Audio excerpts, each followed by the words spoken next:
فرشتوں کے سوالوں کا صحیح سے جواب نہیں دے پائے گا. وہ کہے گا ہاں ہاں لا ادری، مجھے نہیں معلوم کہ مجھے اس کا علم نہیں ہے. فرشتے پوچھیں کہ تمہارا رب کون ہے؟ ہاں ہاں لا ادری، مجھے کچھ معلوم نہیں. تمہارا دین کیا ہے؟ مجھے کچھ پتا نہیں. تمہارے نبی کون ہے؟ تمہارے پاس جس انسان کو بھیجا گیا تھا اس کے بارے میں تمہارا علم کیا تھا؟ وہ کہے گا مجھے کچھ معلوم نہیں. میں نے جو کچھ لوگوں سے سنا تھا بس ویسے ہی کرتا رہا اور اسی پر عمل کرتے رہا. اللہ رب العالمین فرشتوں کو حکم دے گا کہ یہ اپنے قول میں جھوٹا ہے، یہ اپنے قول میں جھوٹا ہے، اس کے جہنم کی کھڑکیاں کھول دی جائیں، جہنم کے دروازے کھول دی جائیں، جس کو جہنم کا لباس پہنا دیا جائے، جہنم کے بستر لگا دیے جائیں اور اس پر ایسے خطرناک ایسے زہریلے جانوروں کو مسلط کر دیا جاتا ہے اور فرشتے اس کو گرزوں سے ہتھوڑوں سے مارتے ہیں، اس کی کنپٹی پر مارتے ہیں. اللہ کے حبیب جناب محمد رسول اللہ فرماتے ہیں کہ فرشتے جن ہتھوڑوں سے اور گرزوں سے اس قبر والوں کو مارتے ہیں، اگر فرشتہ اگر پہاڑوں پر ایک ہتھوڑا مار دے تو یہ پہاڑ اس ہتھوڑے کی مار سے ریزہ ریزہ ہو جائے گا، اس ہتھوڑے کی مار سے ریزہ ریزہ ہو جائے گا. اور اس قبر کے اندر جو مردوں کو عذاب کیا جاتا ہے، جو زہریلے جانور اس کو ڈستے ہیں، اس کو کھاتے ہیں، اور جو انسان وہ جہنمی وہ خطاکار وہ گنہگار جب قبر کی طرف کے قبر میں اس کو عذاب دیا جاتا ہے اور قبر اس کو دبوچتی ہے، اس کی بائیں پسلیاں دائیں پسلیوں سے دائیں پسلیاں بائیں پسلیوں میں بھیڑ جاتی ہے اور وہ چیخاتا ہے چیختا ہے. اللہ کے حبیب فرماتے ہیں کہ انسانوں اور جناتوں کے علاوہ، انس و جن کے علاوہ اللہ کی تمام مخلوق اس قبر والے قبر کے اندر جو مردے کو عذاب دیا جاتا ہے اس کے عذاب کو سنتی ہے، اس کی آواز کو سنتی ہے. اللہ کے حبیب جناب محمد رسول اللہ فرماتے ہیں کہ ایک حدیث کے اندر اللہ کے رسول فرماتے ہیں کہ اللہ کے رسول جناب محمد رسول اللہ صلی اللہ علیہ وسلم کہیں جا رہے تھے، بنی نجار کے کسی قبیلے کے پاس سے آپ گزر رہے تھے یا آپ وہاں کھڑے ہوئے تھے کہ آپ ایک کچر پر سوار تھے، اچانک آپ کا کچر گر جاتا ہے، قریب تھا کہ آپ کی کچر آپ کو زمین پر گرا دیتا. اللہ کے رسول جناب محمد رسول اللہ صلی اللہ علیہ وسلم نے دیکھا آپ کے قریب 4 5 یا 6 قبریں موجود تھی. اللہ کے حبیب نے پوچھا کہ کیا کوئی انسان ان قبر والوں کے پاس جانتا ہے، ان قبر والوں کے بارے میں جانتا ہے کہ یہ لوگ کب مرے ہیں، کس حالت میں مرے ہیں؟ فرماتا ایک صحابی کھڑے ہوئے انہوں نے کہا اللہ کا رسول ہے جانتا ہوں ماتو فی الاشراکی، یہ لوگ شرک کی حالت میں مرے ہیں. اللہ کے حبیب نے فرمایا تھا ان هذه الامه تبتلى في قبورها کہ بے شک ان لوگوں کو ان کی قبروں کے اندر عذاب دیا جاتا ہے. اور اگر مجھے اس بات کا خوف نہ ہوتا، اس بات کا ڈر نہ ہوتا، فلولا الا تغفروا لدعوت الله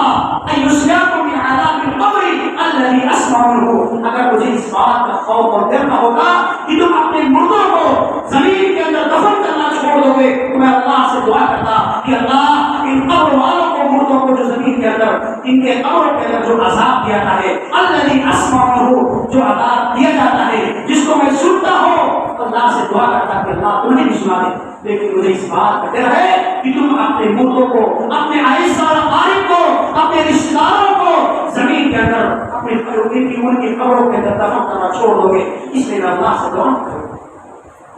بھائی بزرگوں،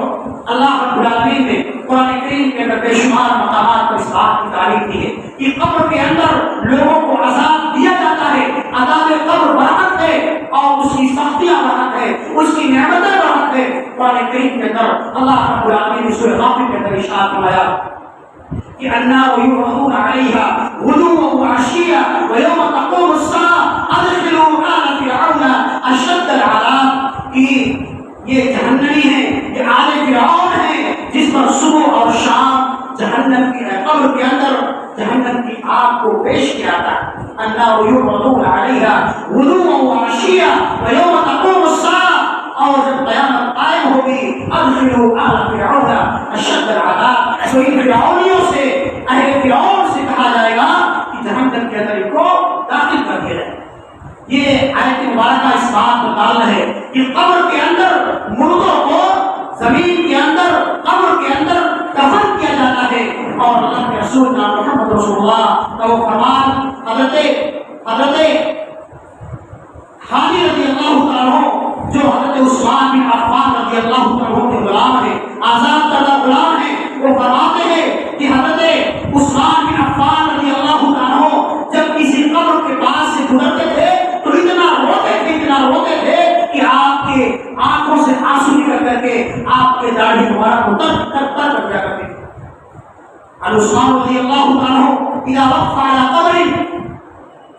حضرت عثمان بن عفان رضی اللہ تعالیٰ عنہ جب کسی قبر کے پاس سے گزرتے تھے تو اتنا روتے تھے کہ آپ کے آنکھوں سے آنسو نکل کر کے آپ کی داڑھیوں کو تر کر دیا کرتی تھی۔ حضرت عثمان بن عفان رضی اللہ تعالیٰ عنہ سے کہا جاتا تھا کہ تذکر الجنت والنار فلا تبکی وتبکی من ھذا، جب آپ کے سامنے جنت اور جہنم کا تذکرہ کیا جاتا ہے تو آپ اتنا نہیں روتے ہیں، جبکہ ایک مومن کا اصل ٹھکانہ جنت اور ایک کافر کا، ایک منافق کا، ایک فاسق کا، ایک خطاکار کا اصل ٹھکانہ جہنم ہوگا۔ وتبکی من ھذا، اور آپ اس قبر کے بارے میں سنتے ہیں یا قبر سے گزرتے ہیں تو اتنا روتے ہیں کہ آپ کی آنکھوں سے آنسو نکل کر کے آپ کی داڑھیوں کو تر کر دیا کرتے۔ حضرت عثمان بن عفان رضی اللہ تعالیٰ عنہ جو عشرۂ مبشرہ ہیں، جنتی ہیں، اس دنیا کے اندر اللہ کے رسول نے فرمایا تھا کہ عثمان جنتی ہیں، وہ عثمان فرماتے ہیں کہ اللہ کے حبیب کو پہلے فرماتے ہوئے سنا ہے کہ ان القبر اول منزل من منازل الاخرہ فإن نجا منه فما بعده ایسر منه، یہ قبر جو آخرت کی منزلوں میں سب سے پہلی منزل ہے۔ ان القبر اول منزل من منازل الاخرہ فإن نجا منه، اگر کوئی انسان اس قبر سے، اس قبر کے مراحل سے صحیح سالم گزر گیا تو بعد کی منزلیں اس کے لیے آسان ہو جائیں گی، اور اگر کوئی انسان اس قبر کے مرحلے میں پھنس گیا، فرشتوں کے سوالوں کا صحیح جواب نہیں دے پایا تو بعد کے مراحل اس کے لیے آسان نہیں ہوں گے، وہ پھنس جائے گا اور ایسا انسان اپنے مقصد میں ناکام اور نامراد ہو۔ یہی وجہ ہے کہ اللہ کے رسول محمد رسول اللہ صلی اللہ علیہ وسلم امت کو اس بات کی تعلیم دیا کرتے تھے کہ تم قبرستان کی زیارت کیا کرو، قبروں پر جا کر کے قبرستان میں جا کر کے قبروں کی زیارت کیا کرو، اس لیے کہ جب تم قبرستان جاؤ گے تمہیں تمہاری موت یاد آئے گی، جب تمہاری موت تمہیں یاد آئے گی تو تم اس دنیا کے اندر کثرت سے نیک اعمال کرو۔ پہلے ہم نے تمہیں قبروں کی زیارت کرنے سے منع کیا تھا، لیکن اب تم قبروں کی زیارت کیا کرو، اس لیے کہ قبروں کی زیارت کرنے سے انسان کو اس کی موت یاد آئے گی، اور جب انسان کی موت یاد آئے گی تو انسان اس دنیا کے اندر کثرت سے نیک اعمال کرے۔ ایک مرتبہ حضرت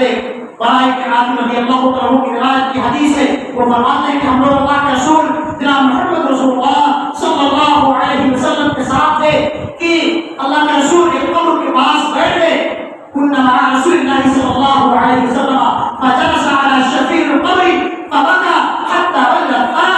اللہ کے رسول ایک قبر کے پاس بیٹھ گئے اور ایک روایتوں کے اندر آتا ہے کہ اللہ کے رسول کے ہاتھ میں ایک لکڑی کا ڈنڈا تھا جس سے آپ قبر کی مٹی کو کھوید رہے تھے۔ صحابہ کرام نے دیکھا کہ اللہ کے رسول کی آنکھوں سے آنسو جاری ہے اور اللہ کے رسول کی آنکھوں سے آنسو نکل کر کے مٹی کو تر کر رہی ہے۔ اللہ کے حبیب نے اپنے چہرے کو اٹھایا اور اپنے صحابہ سے، اپنی امت سے خطاب کرتے ہوئے فرمایا یا اخوانی لمثل هذا فاعدوا، اے میرے صحابہ، اے میری امت کے لوگوں، تم اس قبر کی تیاری کرو، اس دنیا کے اندر اس قبر کی تیاری کرو۔ کیوں؟ اس لیے کہ ہم میں سے ہر انسان کو اس قبر کے اندر جانا ہے، اس قبر کے اندر سب کو جانا ہے، اور یہ دنیا جو دارالعمل ہے، یہ دنیا جو دارالفضائے فانی ہے، یہ دنیا جو عمل کرنے کی جگہ ہے، اس دنیا کے اندر کثرت سے نیک اعمال کرو۔ کیوں؟ اس لیے کہ ہم اور آپ جو نیکیاں اس دنیا کے اندر کریں گے، یہی نیکیاں ہمارے قبر کے اندر بھی کام آئیں گی، اور مرنے کے بعد قبر کے ساتھ ساتھ کل میدان محشر میں بھی ہماری یہی نیکیاں کام آئیں گی۔ یہ ہماری اولاد، یہ ہماری جائیداد، یہ پراپرٹی، یہ بیلنس جو ہم آپ کماتے ہیں اور سیو کر کے بیلنس کرتے ہیں، یہ مال، یہ جائیداد، یہ پراپرٹی نہ تو ہمارے قبر کے اندر کچھ کام آئے گا، نہ مرنے کے بعد میدان محشر میں کچھ کام آئے گا۔ اللہ کے حبیب کا فرمان جناب محمد رسول اللہ فرماتے ہیں کہ انسان جب مر جاتا ہے تو تین چیزیں اس کے ساتھ جاتی ہیں، یہ تو میت ثلاث،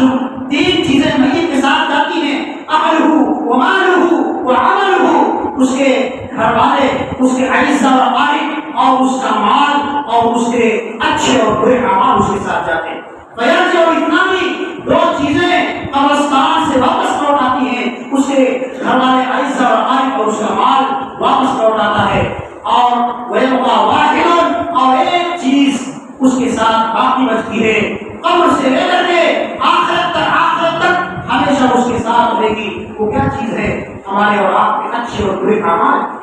ہمارے اور آپ کے اچھے برے اعمال ہیں جو ہم اور آپ اس دنیا میں کرتے ہیں۔ یہی نمازیں، یہی روزے، یہی صدقات و خیرات، یہی نوافل جو ہم اور آپ اس دنیا کے اندر کرتے ہیں یا کریں گے، یہی نیکیاں ہمارے قبر کے اندر بھی ہم کو ہمارے عذاب سے بچائیں گی، اور مرنے کے بعد ہم کو میدان محشر کو سکھاتے اور